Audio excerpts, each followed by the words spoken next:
بات ہے خالق کی طرح کامل تو نہیں ہو سکتی، مخلوق کے اندر کوئی نہ کوئی پہلو جو ہے وہ کمی کا، تقصیر کا، نقص کا رہ جائے گا۔ تو گویا کہ ہر مخلوق میں شر کا پوٹینشل ایلیمنٹ موجود ہے۔ یہ دوسری بات ہے کہ اللہ تعالیٰ کسی کو سہارا دے دے، کسی کو تو اپنی طرف سے عصمت عطا کر دے، اپنی طرف سے خصوصی پروٹیکشن عطا کر دے، پوٹینشلی خلق جو ہے وہ گویا کہ مستلزم ہے اس کے ساتھ شر کے اندر کا پہلو موجود ہوگا۔ قل اعوذ برب الفلق من شر ما خلق، یعنی وہ شر جو ہے خود اپنی جگہ پر کوئی علیحدہ مستقل وجود رکھنے والی شے نہیں ہے، بلکہ وہ شر جو ہے خلق کے اندر جو کمی کا پہلو ہے۔ جیسے ہم نے انسانوں کے بارے میں پڑھا، خلق الانسان من عجل، انسان کی سرشت میں جلد بازی ہے۔ خلق الانسان ضعیفا، انسان کمزور پیدا کیا گیا ہے۔ وہ جو اس کا ہے، جو اس کا فطرت والا پہلو ہے، جو روحانی پہلو ہے،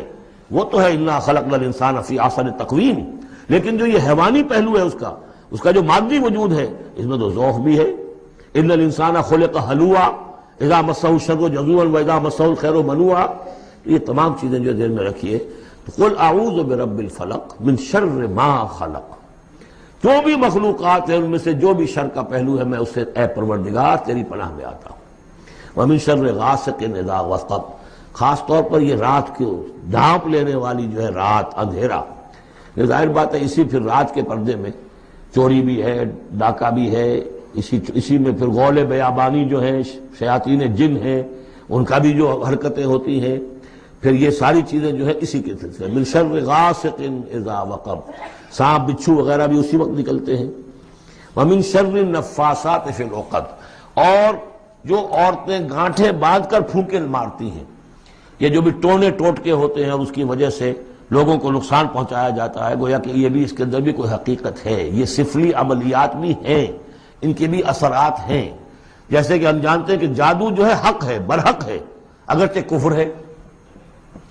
شراب کی تاثیر ہے لیکن حرام ہے،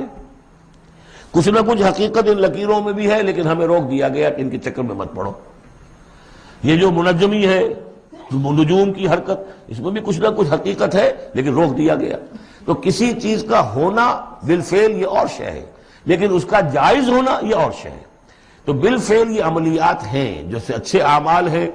اور ان کو جو ہے کوئی اچھے اوراد ہیں، اچھے وظائف ہیں، تو ان کے کچھ اثرات جو ہیں اچھے ہو سکتے ہیں۔ اسی طریقے سے اس قسم کی چیزوں میں جادو کے جو کلمات ہوتے ہیں ان کی بھی تاثیر ہے، اور وہ جو عورتیں جو ہے وہ جادو کرتے ہوئے، جس کو ہم کہتے ہیں کہ وہ تعویذ گنڈا وغیرہ جو ہوتا ہے، پھر وہ اس میں پھونکے مارتی ہیں، تو اللہ تعالیٰ سے میں ان کے شر سے بھی پناہ چاہتا ہوں۔